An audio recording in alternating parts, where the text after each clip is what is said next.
Welcome to Dr. Green Speaks. What's up, family? You know who I be. It's the Kinetic and Dr. Green. Yeah, you heard of me. Listen. Bridging the gap between scholars. Read more books than the curriculum profile. Doctors, athletes, and pop culture influencers.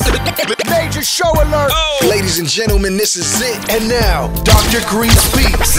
Bring them out. What's up, family? You know who it is. It's the kid again, Dr. Green. Yep. Listen, I'm telling you, I'm going to keep doing this. I'm going to continue to keep bringing brilliance to you every single time we talk, every time I have an opportunity to sit here with you. Today, I have Dr. Jalaal Hayes, whose area of expertise is hydrogen energy, right? STEAM education. He was the youngest doctoral candidate at Delaware State University. He's been to Del State. He's been to Howard. He's been to Lincoln University. He's very well versed in terms of the HBCU experience. He's from Philly by way of Chicago.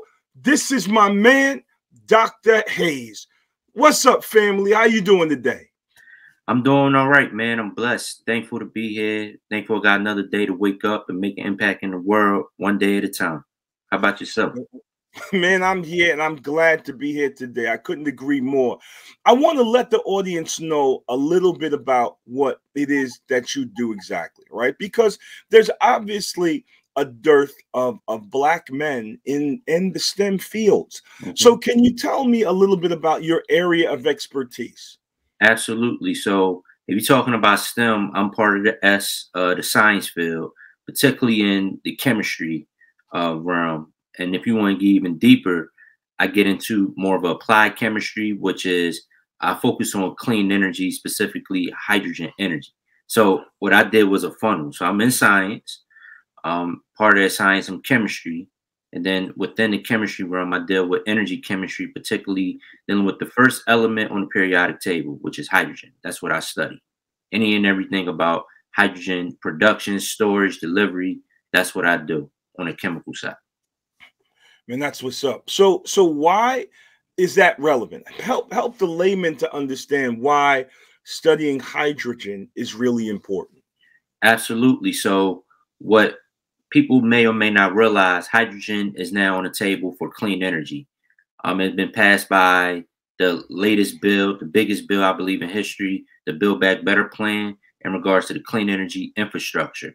Hydrogen is allocated for $9 billion in regards to focusing on switching from gas into more carbon-free solutions to help our environment, right?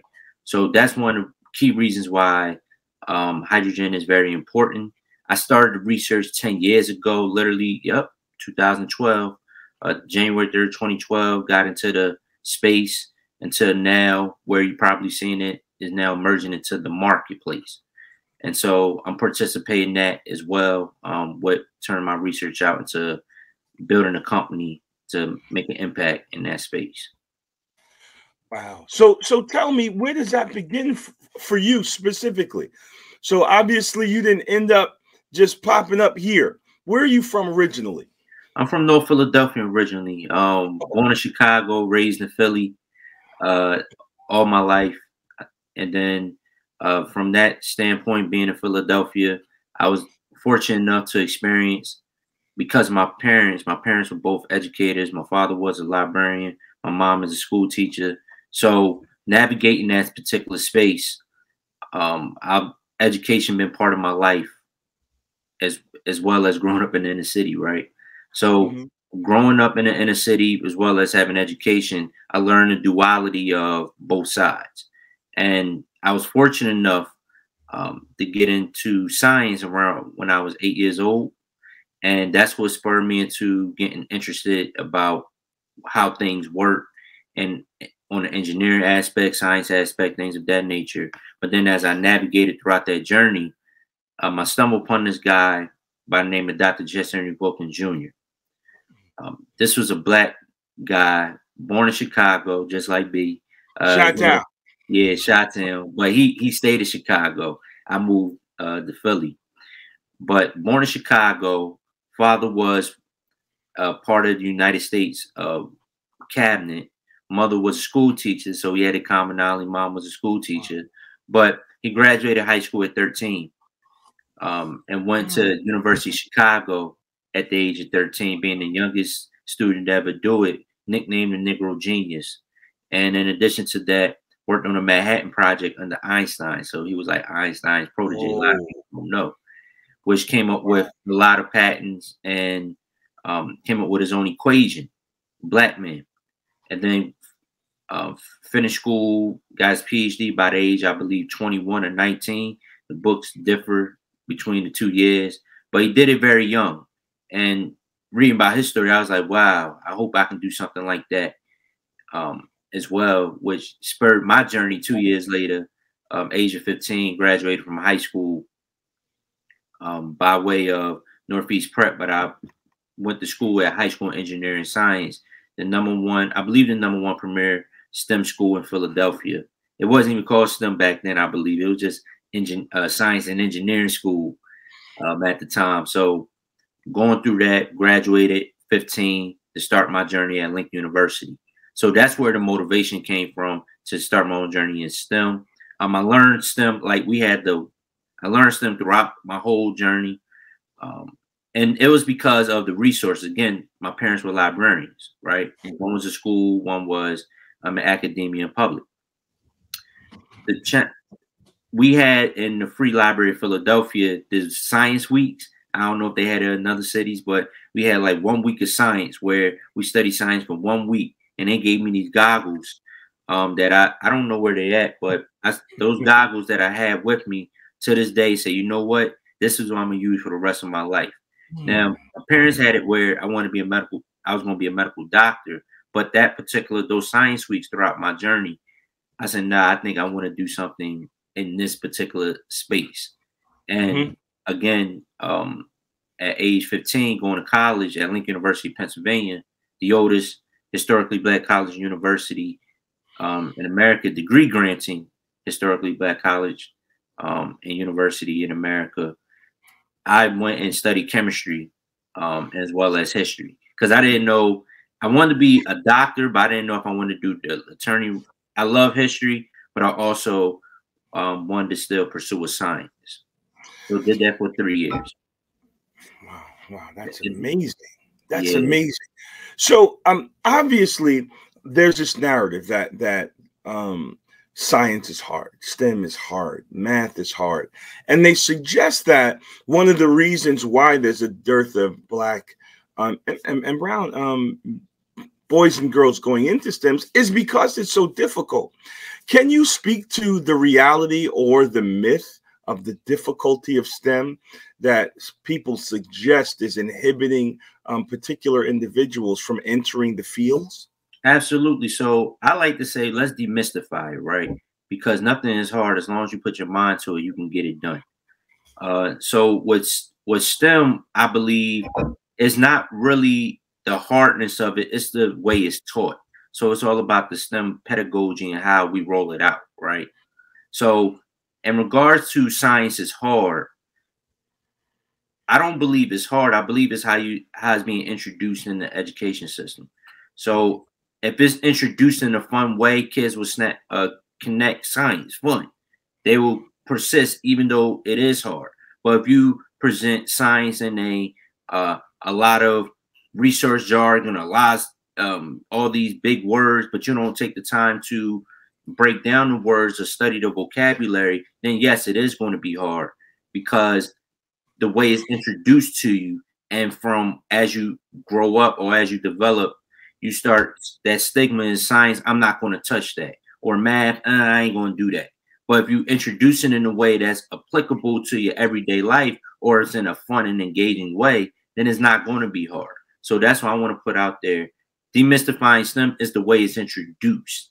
It's like a first impression, right? When you meet somebody, you don't really like them.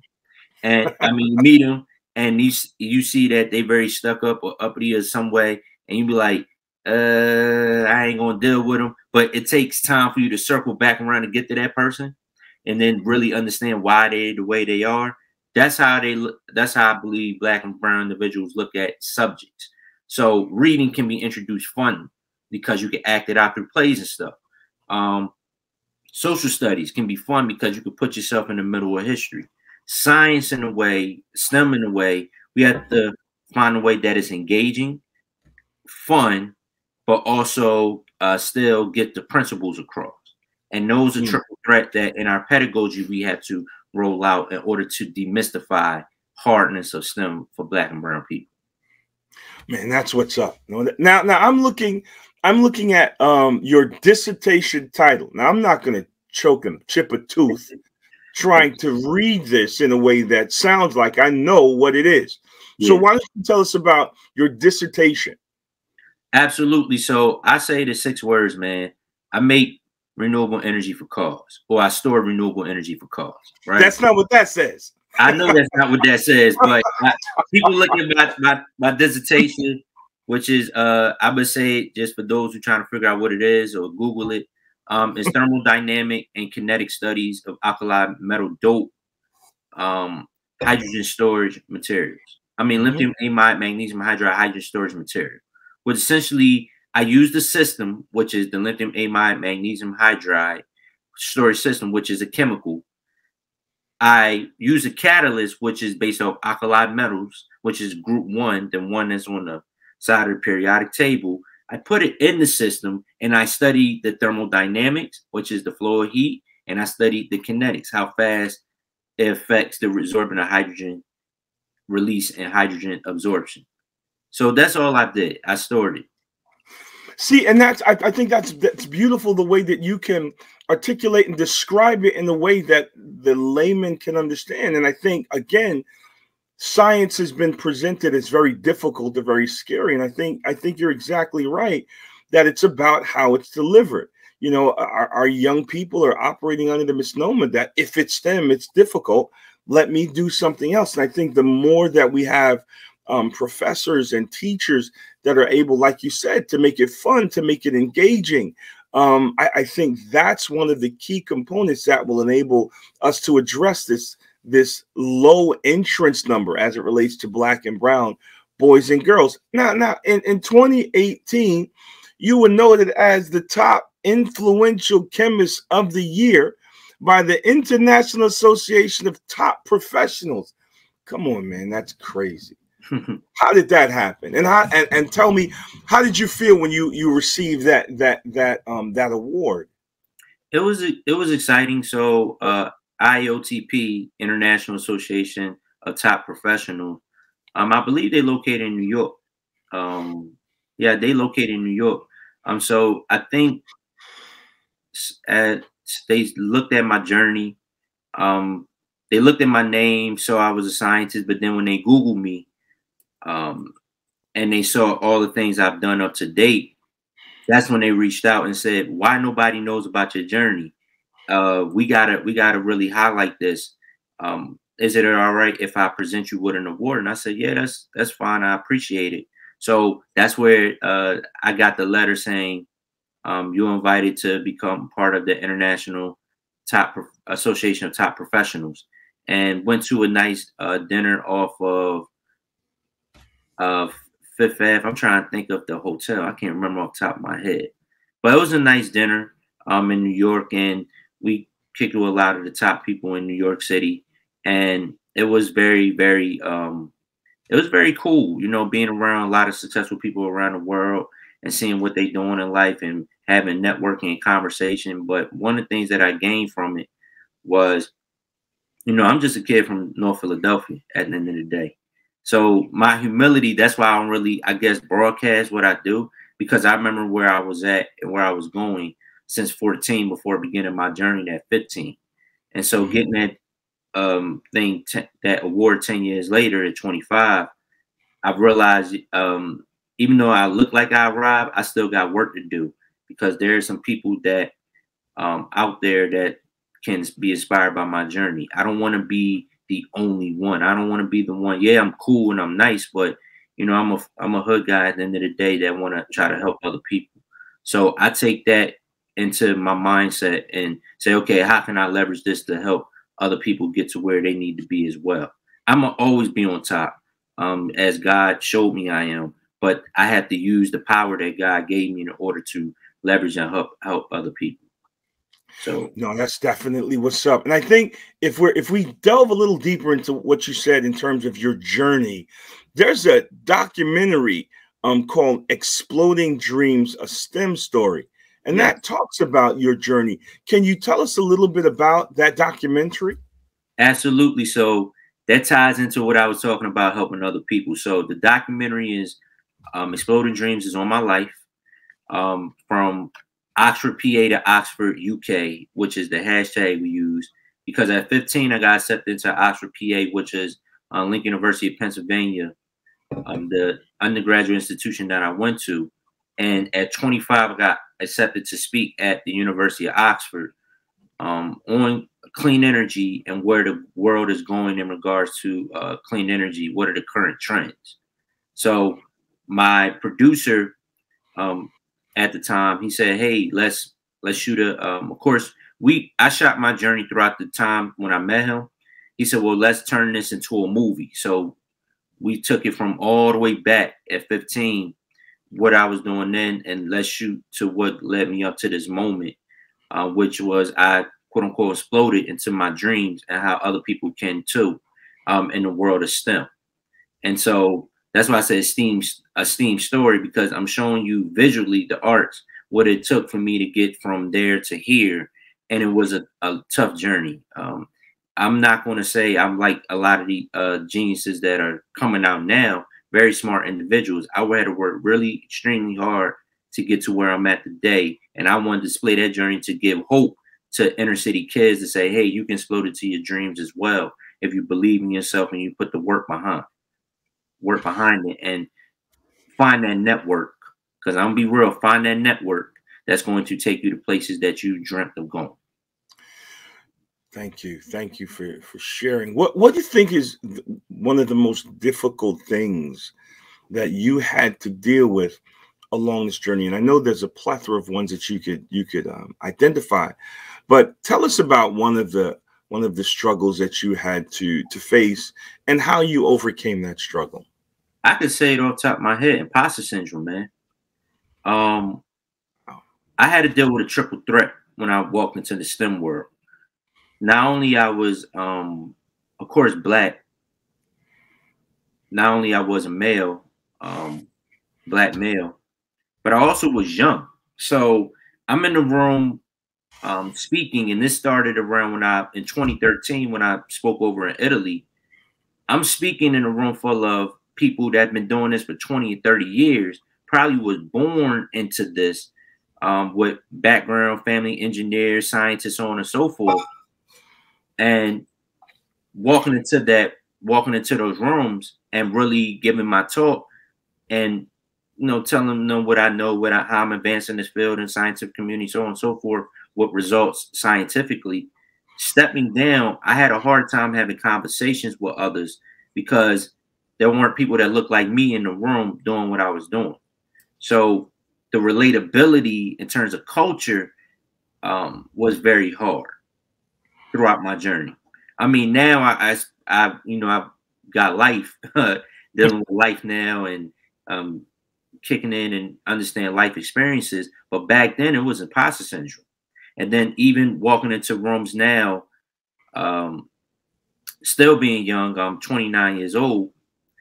There's some things that I realized that I can't really relate to because I'm a millennial in a room full of baby boomers majority of the time, or Gen Xers. So being a millennial stepping into this space, whereas my generation happy they got one paper off, I had 5. So it's like it would put you in different rooms, and I have a patent which puts you in a different room, and it's like, I think I'm still culturally, I'm still with my people, but right. When I walk into these rooms, they're not part of the culture. So just still being authentically me, I have to find a way to make conversation outside of doing talks. Wow. So you actually hold a U.S. patent? Yes. Okay. So again, you said it's about making STEM easy, accessible, and understandable, right? You can really delve into it in the way that the common man. What is that pattern? What does it do? What is it? What purpose does it serve? Huh? I'm gonna go back to my dissertation, man. I store renewable hydrogen energy for cars and other applications. So essentially, that's what the patent was based on. My dissertation, that patent basically gave birth to the novelty of my dissertation. I discovered that we discovered something novel. My advisors team, Dr. Gowdy, and I, and the team members, we discovered a patent. I mean, we discovered something novel in dealing with our system, dealing with a hydrogen storage material that can absorb sun in 27 minutes. At the time, it took 5 to 6 hours with high heat and high pressure. We did some with high heat under 27 minutes. So we said, let's patent this particular thing, because we don't know in the future, it may lead to something that where we're at now when we're talking about hydrogen in the commercial space or the marketplace. So that's where we're in the process now. I won't say spinning out, but creating a company around that patent, and even more to come for the hydrogen market. But simply, the patent is I store hydrogen energy for cars and other applications. Okay. See that? There we go again, right? There we go again. Easy to understand, easy to digest.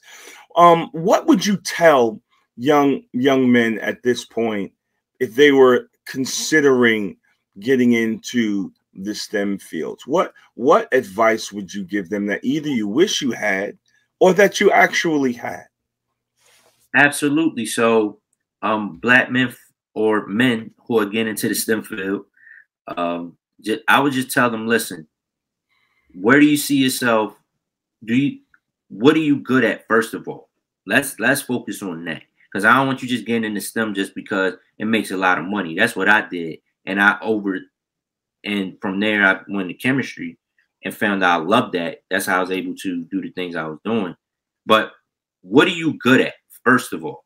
Let's focus on there. What are you good at? Don't just jump into STEM for the sake of STEM and everybody telling you, what are you good at? And from where you're good at, that's number one. Number two, where do you see yourself? You're 20, let's say you're 25 years old, right?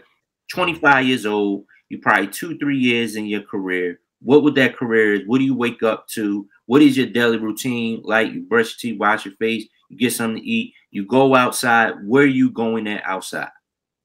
Because I'm all about creative visualization. You got to see yourself in the spot before you can. And don't say, well, I don't know what it looks like. We all got phones. We all can do YouTube, Google what it is, and see the life of a certain person. So do you see yourself, whatever you see, do you see yourself doing that in the next when you hit 25?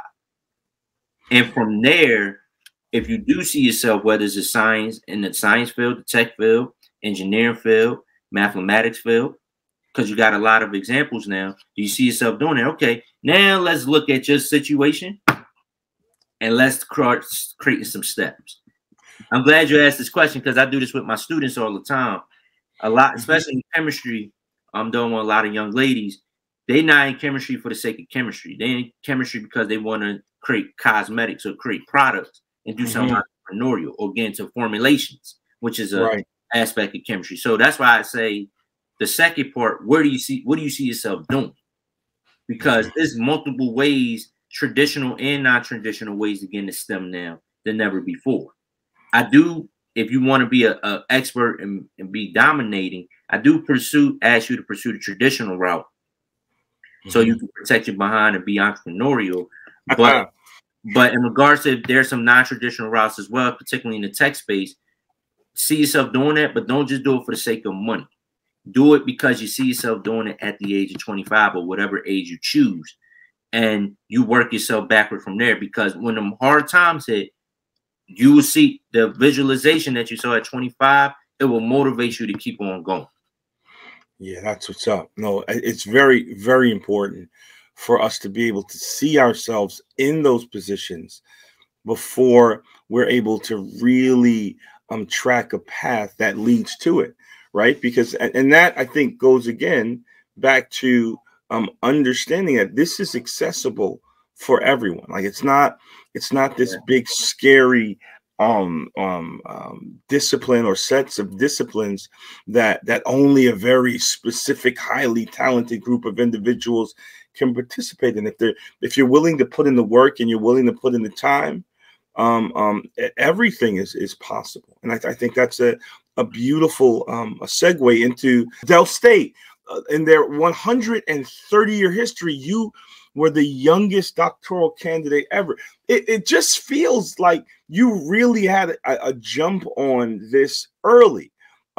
Is that the case, or does something else explain your great deal of success at such a young age?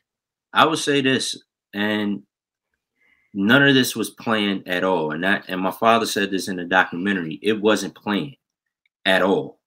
I just wanted to be done school early so I can have fun with the rest of my life. That's really the reason why I got into this particular space. And when I realized I knew I was going to be young, but realized I was the youngest in the school's history than overall America, because at first it was somebody at 23, but I beat him by 1 year at 22. For this, just being in chemistry, it wasn't planned. I wasn't saying, okay, we're going to be the youngest. This is the goal. No, my goal was I'm be done in my early 20s. So when I get in my career, I can live, have fun, but I can also be responsible because I'm a little bit older. So that was my goal. My goal was by the time I'm 25, I want to do what I want to do.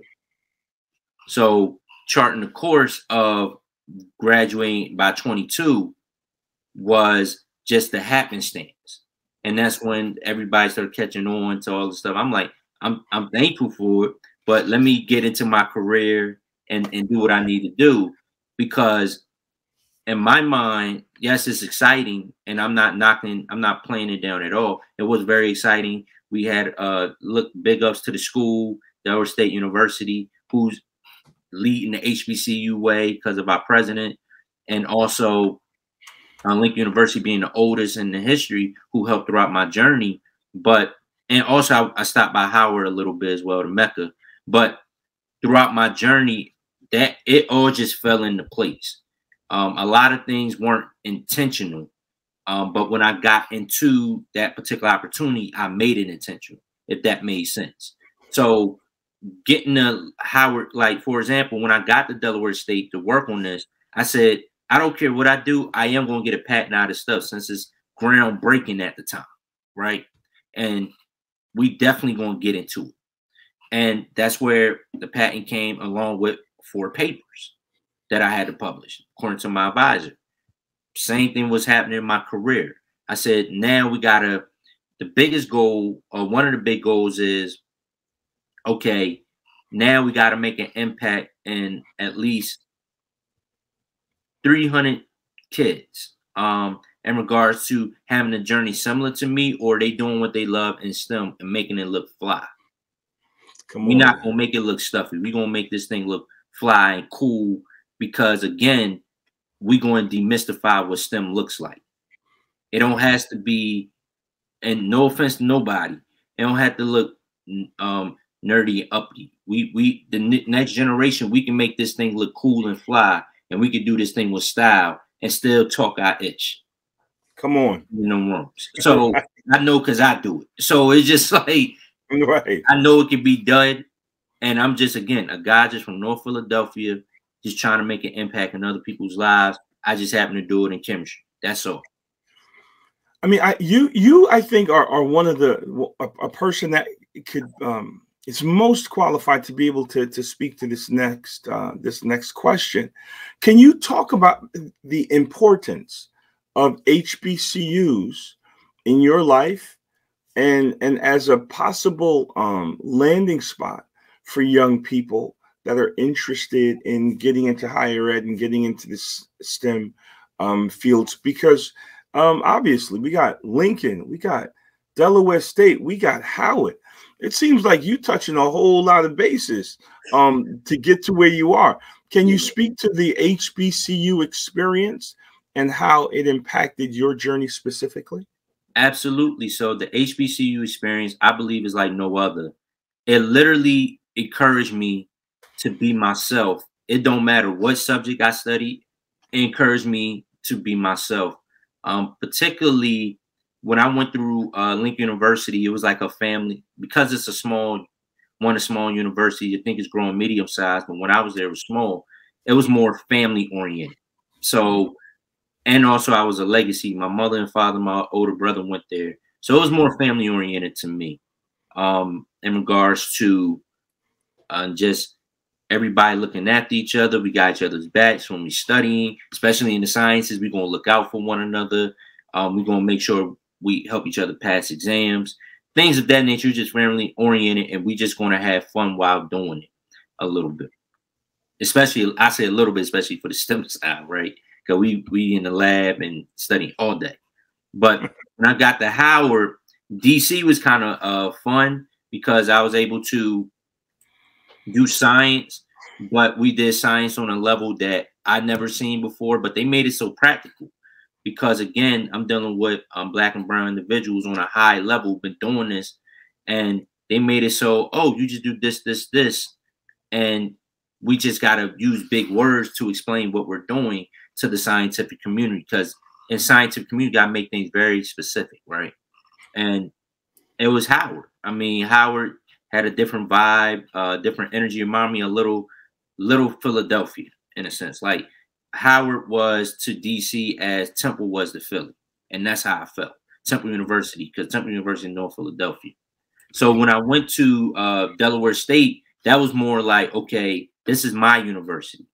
And this is where I know I can make an impact at the school because I saw the potential. And Delaware State, down in Dover, Delaware, which is the central part of Delaware, it felt like home to me for my personal home, because this is where at 18 years old, I quote unquote started my college journey, even though I already finished college. So that was like my college, my 4 years that I walked out and start seeing I got a little more comfortable with the STEM field. And I said, okay, let me see if I can do this. And my advisor, very supportive, said, all right, we're going to let him do that. I want to chance this. He said, let's chance that. And those chances were fortunate to be successful that allowed me to travel around the world. And my advisor, who was also Black, gave me the game and the gems to navigate the STEM world as a Black man. But I put my little spin on it and said, all right, he taught me how to navigate it, but also I know how to talk the language, but I also know how to talk my language, because the reason why I know how to break things down in simple terms, every week I had to go back home and people would ask me, Ja, what are you doing? And I used to tell them, they said, English, man. What is that? So I had to figure out a way, okay, this is what I'm doing in layman's terms. And not make them feel down or anything, but make them understand what I'm doing. And I had to learn how to switch in that way. Say, okay, this is scientific language, but somebody asked me, now I don't know nothing what I'm doing. This is what I'm doing. And so, like right now in the hydrogen space, I'm working on, I said, how many of y'all want to fill up with $3 or $2 gas for the rest of your life? Yeah. And that's the full. Everybody raise their hand. I said, that's what I'm working on. So that's what hydrogen is. We're switching out the gas prices you're seeing now. Let's talk about it. Let's talk about the gas prices. So I know New York looking crazy right now. Oh, it's crazy. So what we basically, I think, I mean, whatever's happening in the world, but this is ushering in clean energy right time, right? So what hydrogen, the field of hydrogen storage or hydrogen energy, the infrastructure that's ushering in, we're trying to be the new gas, so to speak, right? But we're going to do it in a clean way, because it's 3 levels of hydrogen. You got gray, blue, green. Our focus is on the green, where we do everything clean. The blue is a little dirty. Gray is very dirty. You don't want it. You produce hydrogen, but it's in a dirty way. You don't want that. Blue is like dirty. But the green side is very clean when we're using solar and wind energy to produce hydrogen. That's what that's the goal, right? So we rolling in infrastructure, which is new fueling stations like the gas station, but it's hydrogen to make the cost of the economy, the hydrogen economy, way cheaper to where we can get to that. How many of y'all want to get $3 a gallon? I mean, $3 full tank for the rest of your life. We're trying to usher in that new quote unquote gas that we know we could keep at $3 because hydrogen is abundant, the most abundant element in the universe. That means even if we run out, we go to space, get it from there, and we back in business. That's how abundant it is. So that's why I think people are connotatively turned off because of the atom bomb or the Hildenberg experiment back in the day of hydrogen. But we're trying to change that connotation to something way positive. And it can also go in other fields other than energy. But energy is the biggest one right now for hydrogen. Yo, that's awesome, man. Listen, tell me about the 3E plan. Like, what exactly is that? Sure. So the 3E plan was birthed by my fiance. So one of the things that I had a problem with, I was all over the place. And in regards to STEM, I just want to hit everything STEM. But my fiance had to sit me down and say, you need to get focused because it looks like you just all over the place doing whatever. Because STEM is all, you know, STEM is getting more broader. It's not just in it's broader and getting more to the culture and community. So I established a 3E plan to help keep me in lanes that I specialize in. So the 3E plan and I did this literally last year. So the 3E plan stands for, it's 3 E's that shows I'm focused on. It's education, it's energy, and then it's overall entrepreneurship. Energy, I just talked about that. My focus is hydrogen storage and production in regards to energy, clean energy, with my clean energy startup, Elyte Energy. The education piece, I'm a professor, of course. I also focus on STEM education. My company, Elyte Universal Network, focus on where we make STEAM simple, which is what I just did. I take complex sciences and I break them down. And then last but not least, the overall entrepreneurship. What I realized with my gift to make things simple, everyone I come in contact with in the last 10 years somehow formed their own company in their own field. So I realized not only I just know how to do science, but I encourage people to launch into entrepreneurship or do entrepreneurial activity within their in their respective careers or disciplines. So that entrepreneur piece is something that I just like to help people out in terms of understanding their own respective journey and how they can contribute to the marketplace, whether it's through a business or a business they already working in, with an entrepreneurial mindset and spirit. So that's my 3E plan that I focus and specialize on. Energy, education, STEM education specifically, and then overall entrepreneurship. That's what's up. That's what's up.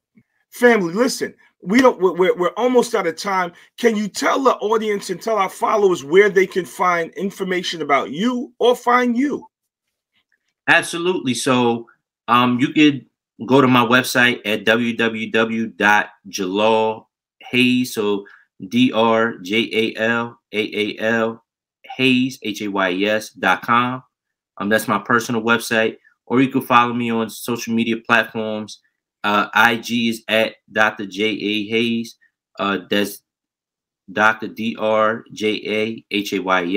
on Twitter and Instagram. And also you could just, if all else fails, you could just Google Jalaal Hayes or Dr. Jalaal Hayes, and you could get that information through there as well. Awesome.